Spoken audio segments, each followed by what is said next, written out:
2023년 5월 17일 수요일 창안광성교회 수요 예배 시작하겠습니다. 사랑과 은혜가 풍성하신 아버지 하나님, 무더운 여름이 성큼 다가왔습니다. 주님의 자녀들에게 얼음 냉수와 같은 시원한 은총을 내려 주옵소서. 우리를 구원하시는 예수님의 이름으로 기원하옵나이다. 아멘. 찬송가 302장 찬양하겠습니다.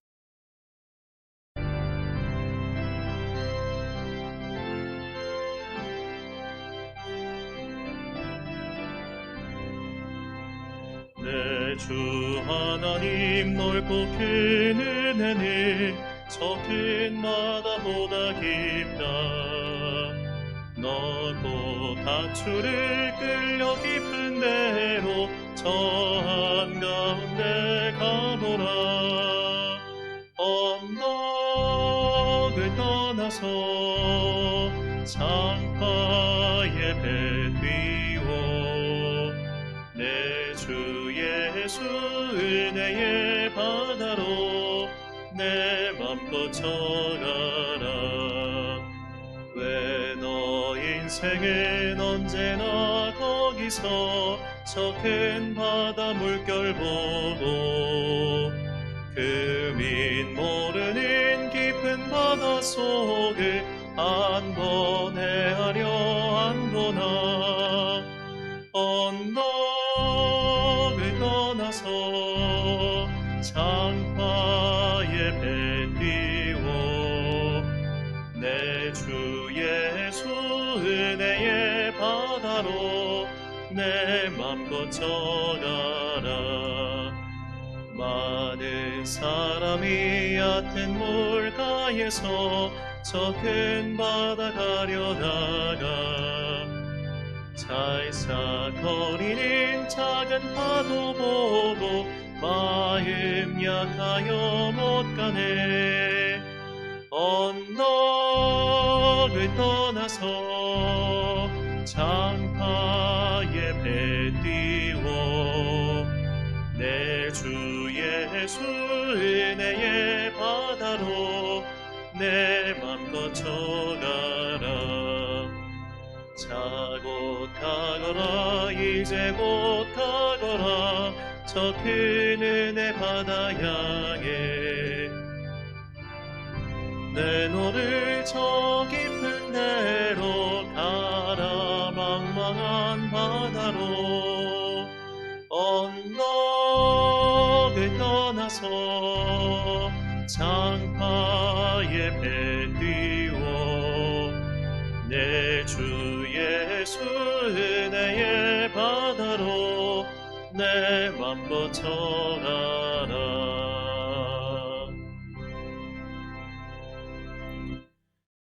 예배를 위하여 기도하겠습니다. 사랑과 은혜가 풍성하신 아버지 하나님, 우리가 이 세상을 살아가는 동안 우리는 세상의 흐름에 빠져서 믿음의 흐름을 놓쳐버릴 때가 왕왕 있습니다. 때로는 돈에 잠식당하고 때로는 사람과의 관계에 잠식당하여 하나님의 바른 뜻을 찾지 못하고 분별하지 못하고 세상의 흐름에 떠밀려 내려갈 때가 너무나 많이 있습니다. 그때마다 우리의 영혼의 방향을 바른 곳으로 고정하는 것이 예배라는 것을 잊지 않게 하여 주옵소서. 그래서 우리는 일주일의 중간인 이 수요일을 시간을 구별하여 주님의 말씀을 묵상하는 시간을 갖고 있습니다. 주님께 예배드리고 하나님의 말씀을 배움으로써 우리의 영혼이 바른 방향을 찾아서 다시 주님께 오롯이 향해 있을 수 있도록 이 시간 우리에게 말씀의 지혜와 능력과 그리고 은혜를 베풀어 주옵소서.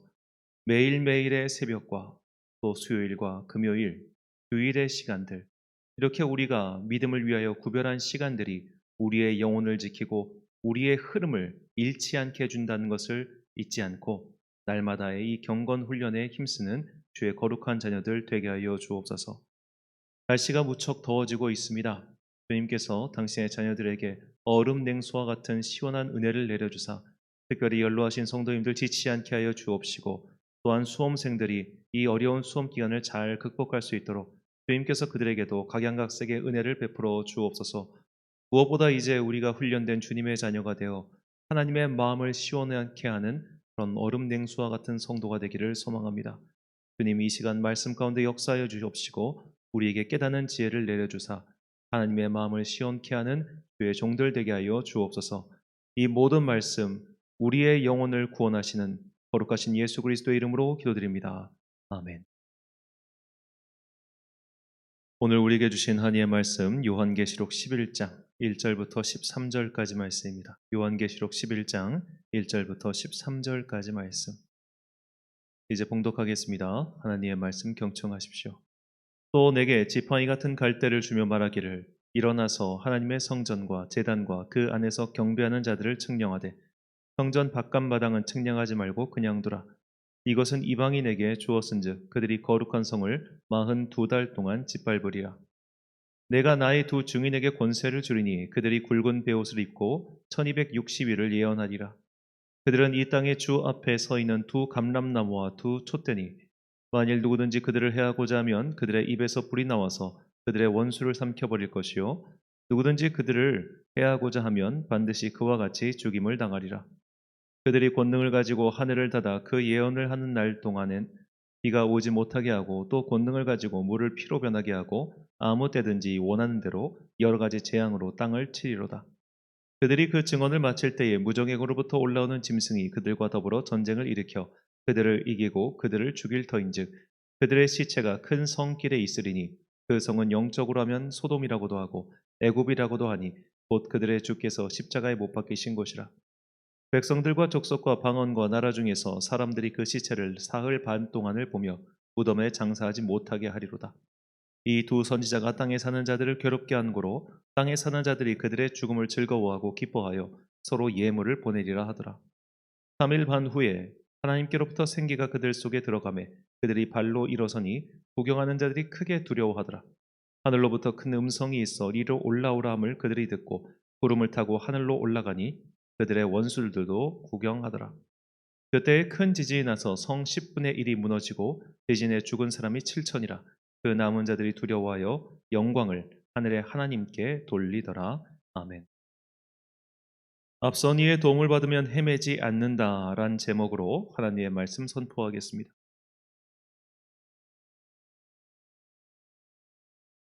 얼마 전에 한 유튜버가 이런 말을 하는 걸 들었습니다.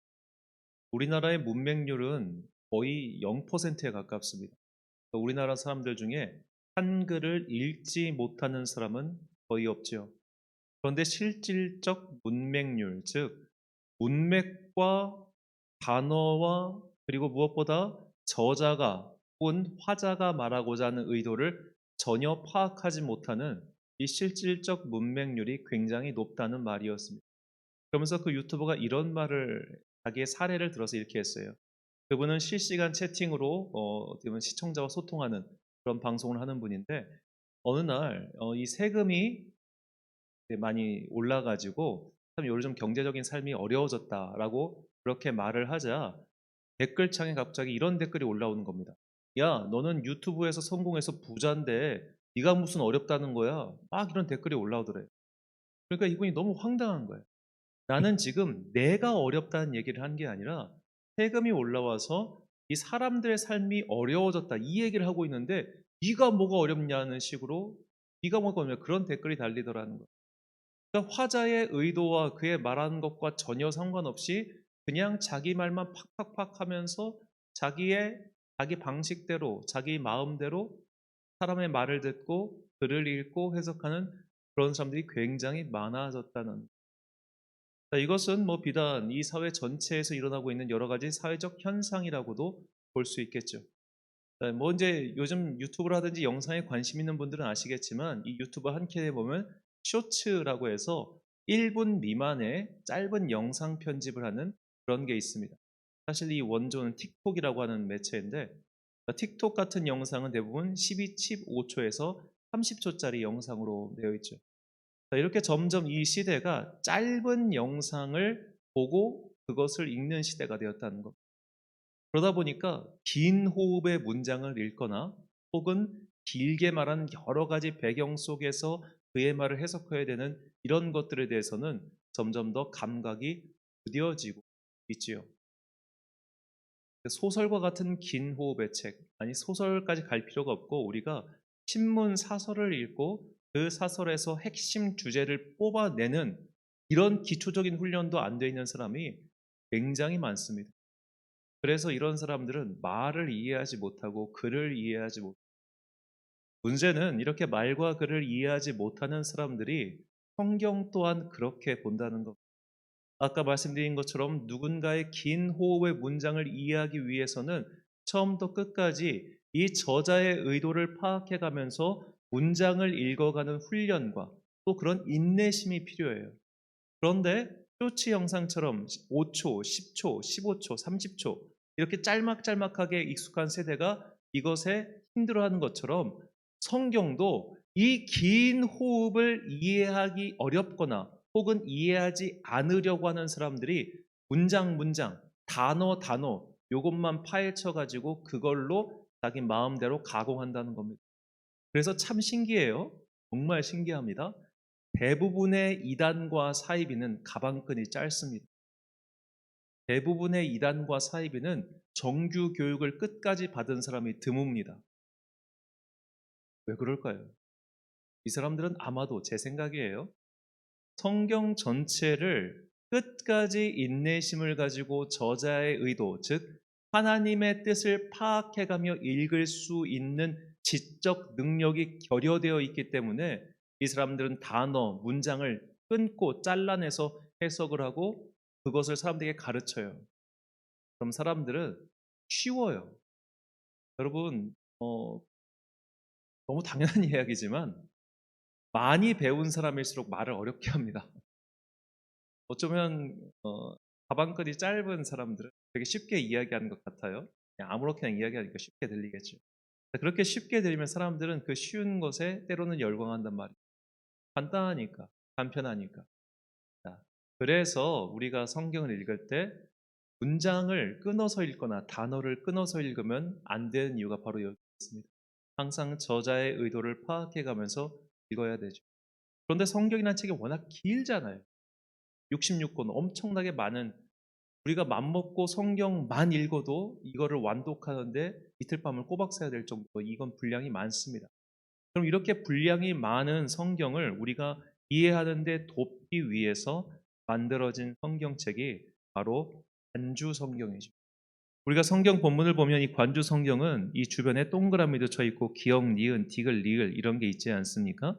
이것은 무엇이냐면 너희가 이 성경 본문을 읽을 때 혹시 이것이 이해가 안 되거나 혹은 도움을 받아야 된다면 이 본문을 찾아봐 라고 해서 이렇게 관주를 달아놓은 거예요. 이 관주 성경에는 네 가지 기능이 있습니다. 첫 번째 인증 관주라고 해가지고 이 본문이 다른 본문에선 어떻게 인증되었는가. 특별히 이것은 신약 성경이 구약 성경의 본문을 인용할 때 사용하는 관주입니다. 그 비교 관주란 이 본문과 저 본문을 서로 비교해서 보면 이해할 때 도움이 된다. 이것이고 보라 관주라고 해서 이 관주 성경을 이제 사람 번역자가 적을 때 이 본문을 보면 이 본문을 이해할 때 큰 도움이 될 거야. 라고 해서 다뤄놓은 것이고 또 일반 관주는 어쩌면 그 성경을 해석할 수 있게끔 도와주는 그런 관주입니다. 결국 관주의 기능은 너희가 이 본문을 볼 때 다른 본문을 보면 도움이 된다. 그것을 알려주기 위한 것입니다. 오늘 본문이 바로 이런 관주를 이용하면 정말 금방 이해할 수 있는 것을 괜히 다른 것을 보다 보니까 이해가 꼬이는 대표적인 본문입니다. 본문 2절과 3절 말씀. 성전 바깥마당은 측량하지 말고 그냥 두라. 이것은 이방인에게 주었은즉 그들이 거룩한 성을 42달 동안 짓밟으리라. 내가 나의 두 증인에게 권세를 주리니 그들이 굵은 베옷을 입고 1260일을 예언하리라. 자, 여기서 42달과 1260일이라고 하는 이 숫자를 주목하시기 바랍니다. 42달, 1260일 어떤 의미일까요? 한 달은 보통 30일로 계산할 수 있죠. 그렇다면 42달은 1260일이 됩니다. 42달과 1260일은 똑같은 날이라는 거예요. 그렇다면 이 42달과 1260일은 도대체 어디서 온 표현인가? 관주 성경을 보면 다니엘서 7장 25절을 보라고 나옵니다. 다니엘서 7장 25절을 보니까 그가 장차 지극히 높으신 이를 말로 대적하며 또 지극히 높으신 이의 성도를 괴롭게 할 것이며 그가 또 때와 법을 고치고자 할 것이며 성도들은 그의 손에 붙임 바 되어 한 때와 두 때와 반 때를 지내리라. 아멘. 자, 이 다니엘서 7장은 마지막 때에 등장할 큰 네 마리의 짐승, 그리고 이 네 마리의 짐승 중 마지막 짐승이 앞선 세 마리의 짐승보다 더 강한 권세를 가지고 성도들을 괴롭힐 것이다 라는 것을 예언한 본문입니다. 이 다니엘서의 예언은 조금 더 복잡하기 때문에 나중에 설명하겠습니다만, 이때 이 큰 짐승이 성도들을 괴롭히는 때가 한 때와 두 때와 반 때라는 거예요. 여기서 한 때와 두 때와 반 때가 도대체 무엇을 의미하는 것인가? 이것은 바로 3년 반이라고 하는 시간의 관용적 표현입니다. 3년 반이란 완전한 시간인 7년의 절반의 시간으로서 이것은 제한된 시간 동안 일어나는 고난의 기한을 뜻하죠. 1년은 12개월이니까 3년 반이면 어떻게 되겠습니까? 42달이에요. 즉 3년 반은 42개월이고 또 1260일입니다. 그래서 이 요한계시록 11장에 나오는 42달, 1260일, 이 두 명의 증인이 권세를 받고 또 사람들이, 이방인들이 성도들을 괴롭히는 이 때는 결국 제한된 시간 동안 일어나는 환란을 뜻하는 말씀이에요. 그러니까 이 기간이 42달일 거야. 이 기간이 1260일일 거야. 이것은 물리적인 시간을 뜻하는 것이 아니라 제한된 시간.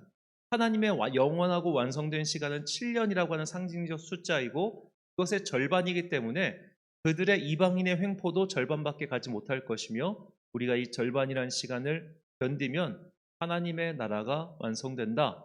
그것이 이제 세 번째, 일곱 번째 나팔이 일어날 때 일어난 사건이라는 겁니다. 우리가 이 성경의 이 단어, 기간, 이런 것들을 제멋대로 해석하지 않기 위해서는 우리가 꼭 기억해야 될 것이 성경은 외국어 서적이라는 것. 성경은 외국어 서적이에요. 우리가 영어 같은 것을 배울 때 관용어구 혹은 수거 혹은 속담 등을 배우지 않습니까? 그냥 단어만 외우고서는 이 수거적 표현을 이해하지 못하는 게 되게 많잖아요. 나데이 법비 같은 거. 저도 항상 이게 나데이 법비, 뭐 버덜서비 뭐 이런 굉장히 관용적인 표현을 잘 몰랐어요. 단어를 외워도 이게 의미를 모르겠는 거예요. 결국 수거나 관용어구는 통째로 외워야 되지 않습니까? 그래야만 이 문장에서 그 의미를 파악할 수 있는 거죠. 성경 또한 마찬가지입니다. 우리말 성경의 번역 원칙은 그냥 직독직해입니다. 그냥 단어를 최대한 직역해서 번역을 해놨어요. 왜냐하면 혹시라도 이 번역하는 사람들의 마음이 내가 이 성경의 관용적인 어구를 독자들이 이해하기 쉽도록 풀었으면 혹여라도 성경 저자가 말하고자 하는 바를 내가 독해한 것은 아닐까라고 하는 그런 조심스러운 마음 때문에 기본적으로 성경 번역의 원칙은 성경 원문인 히브리어와 헬라어를 직역하는 것을 삼고 있습니다. 그래서 우리말 개역개정 성경이 어려운 거예요. 그래서 히브리적 관용어구 혹은 헬라적 관용어구 그런 것들을 전부 다 직역해 버렸기 때문에 그래서 읽는 우리가 이것을 배우려면 어떻게 되느냐? 수어적 표현 혹은 관용어적 표현을 다 알고 있어야 된다는 겁니다. 즉 7년의 절반인 3년 반이라고 하는 시간이 이 3년 반이라고 하는 물리적 시간을 가리키는 것이 아니라 불완전한 시간 혹은 제한된 시간에서 일어나는 고난을 뜻하는 성경의 관용어구라는 것을 알아야만 우리가 성경을 읽을 때 이렇게 혹하거나 미혹되거나 잘못된 해석에 빠지지 않는다는 것입니다. 이것을 방지하기 위해서 우리 믿음의 선배들, 즉 성경을 지금까지 번역해 온 수많은 선배들이 달아놓은 것이 관주라는 거예요. 관주란 결국 성경 해석의 원칙인 성경은 성경으로 해석하라. 이 원칙을 시행하고 이 원칙에 따라 도와주기 위한 기능이라는 겁니다. 그래서 우리가 성경을 읽을 때 허망한 해석에 빠지지 않기 위해서는 항상 이런 관주의 도움을 찾으시기 바랍니다. 물론 관주의 도움을 찾아도 우리가 다 이해하지 못할 때가 좀 있어요. 그럴 때는 성경 주석이나 성경 해설서를 찾으면 됩니다. 그런데 이것은 사실 지난한 노력을 필요로 해요. 지난한 노력. 우리가 일단은 나이가 들면 노안이 찾아오면서 이 관주에 있는 관주 표시도 잘 안 보입니다, 사실. 더군다나 요거를 보고 뒤를 찾고 이렇게 읽을 정도로 성경을 열심히 읽는 사람은 대부분 목사 정도 되는 사람들, 목사도 그렇게 읽기 힘든데 목사 정도 되는 사람이에요. 즉 전문가들이나 그렇게 읽지 비전문가인 일반 성도가 그렇게까지 하는 일은 매우 드물다는 겁니다. 그러다 보니까 내가 배우려고 하지 않고 내가 게으르고 이미 앞선 선배들이 여러 가지 방법들을 해 줬음에도 불구하고 그거를 따라가지 않으니까 이상한 사람들의 말에 현혹된 일들이 비일비재하게 일어나고 있어요. 이것이 참으로 안타까운 오늘날의 현실입니다. 그러니까 성경 문맹이 참 많다는 거예요. 성경 문맹이 많다. 아까 말씀드린 것처럼 우리가 실질적 문맹에서 벗어나기 위해서는 문맥을 파악하고 저자의 의도를 알아야 되는 것처럼 우리가 성경 문맹에 빠지지 않기 위해서는 이 성경 66권을 통해서 보여주고 계신 하나님의 의도, 즉 그분의 저자의 마음을 알고 있을 때 첫 번째로 우리는 잘못된 성경 해석에 빠지지 않을 거예요. 두 번째로 필요한 것은 문맥입니다. 이 저자가 말하고 하는 전체적인 그 글의 궤도 속에서 이것을 파악하고 읽어야 된다는 거예요. 세 번째는 배경이죠. 저자는 어떤 배경 속에서 이 글을 썼는가? 저자는 어느 나라 사람인가? 저자가 살아온 시대는 어디인가?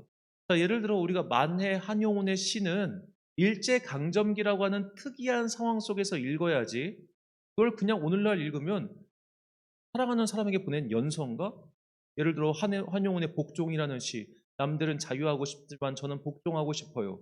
이것은 어떻게 보면 이제 부처에게 귀의한 그가 말한 신앙적인 고백이잖아요. 불법에 대한 고백. 근데 이것을 그냥 아무 상관없이 뚝 뛰어다가 연인에 대한 그거 관용어구로 쓰면은 그게 어떻게 되겠습니까? 자, 이런 식으로 우리가 저자의 상황, 배경, 역사적 여러 가지 의도를 제대로 파악해야만 비로소 글을 잘못된 방향으로 가지 않고 온전히 해석할 수 있는 것처럼 우리는 첫 번째로 성경 관주의 도움을 받으면 거의 어긋나는 일은 없습니다. 정말 거의 어긋나는 일이 없게끔 우리 믿음의 선배들이 관주를 잘 만들어 왔어요. 그러므로 성경 해석이 막힐 때는 관주를 꼭 보십시오. 그럼에도 불구하고 더 어려운 것들은 기본적으로 이 문맥상 배경에 있는 여러 가지 그런 수거적 표현들이 있습니다. 그런 것들은 주석의 도움을 받으면 좋고 또 주석에서 그걸 설명하지 않는 경우도 왕왕 있어요. 그럴 때는 여러분의 목사에게 물어보십시오. 그럼 그 목사가 연구해서 알려줄 것 아닙니까? 이렇게 우리가 성경에서 막히는 부분이 있을 때 굉장히 독자적으로 해석하는 사람들, 습득하게 빠지는 사람들이 대부분이 이단 사이비에 빠진다는 것을 우리가 잊지 마시고 이미 선배들이 걸어간 그 길, 이미 선배들이 검증한 안전한 길을 따라갈 때 우리가 오롯이 주님의 뜻을 구별할 수 있는 그런 성경 해석자가 될 수 있다는 것, 그것을 잊지 마시기 바랍니다. 그래서 베드로 사도는 우리에게 이렇게 권면했습니다. 베드로후서 1장 20절과 21절 말씀. 먼저 알 것은 성경의 모든 예언은 사설의 풀 것이 아니니 예언은 언제든지 사람의 뜻으로 낸 것이 아니요 오직 성령의 감동하심을 받은 사람들이 하나님께 받아 말한 것임이라. 아멘. 사랑하는 천안 광성교회 성도 여러분, 그리고 이 예배를 함께 드리고 계신 귀한 주님의 자녀 여러분, 성경을 읽으실 때 성경의 뜻이 혹시 어렵거나 궁금하신다면 1차적으로 성경 관주를 꼭 참고하십시오. 궁금하니까 인터넷을 뒤져본다거나 궁금하니까 다른 사람의 말을 듣는 것, 이것은 나중에 하거나 혹은 하지 말아야 될 일입니다. 이왕이면 하지 마십시오. 여러분이 섬기시는 교회 목사님에게 물어보신다거나 그것이 아니라면 가장 좋은 것은 성경 본문은 다른 성경 본문을 해석한다는 성경 해석의 제1원칙을 지키시기 바랍니다. 그것을 위한 가장 좋은 도움의 도구가 바로 관주입니다. 관주가 없는 성경은 없어요. 모든 우리말 번역 성경은 다 보면은 기역, 니근, 이응, 디귿, 리을, 다, 나, 다라, 마바사 이렇게 작은 표시가 되어 있고 다 관주가 적혀 있습니다. 그걸 보고 찾으시면 어렵지 않습니다. 조금의 수고가 필요할 뿐입니다.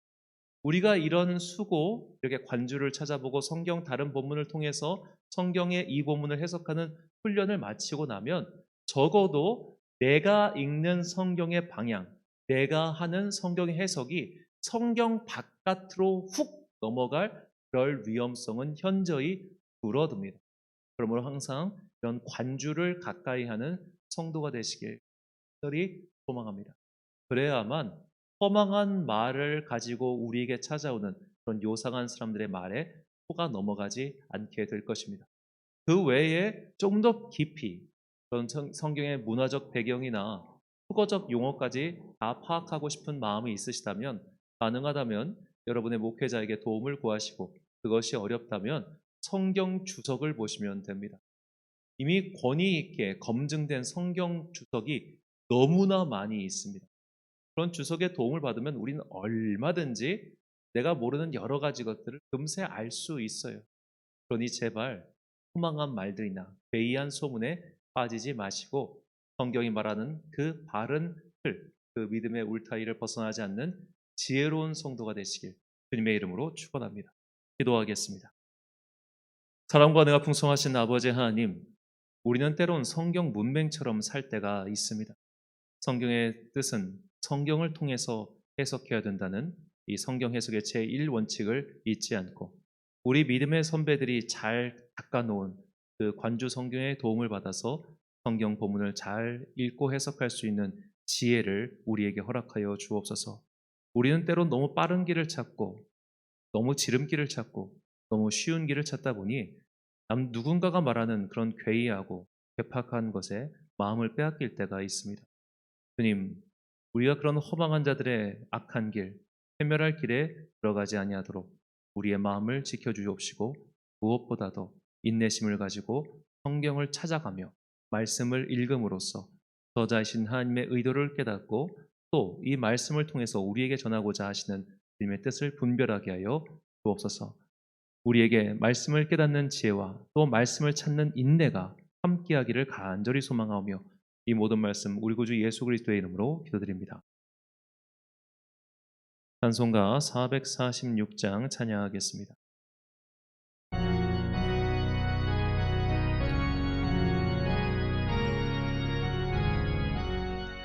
좀 섬외에는 참 기쁨 없도다.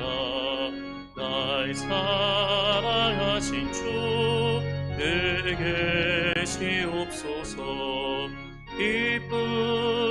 기쁘도다 항상 기쁘도다.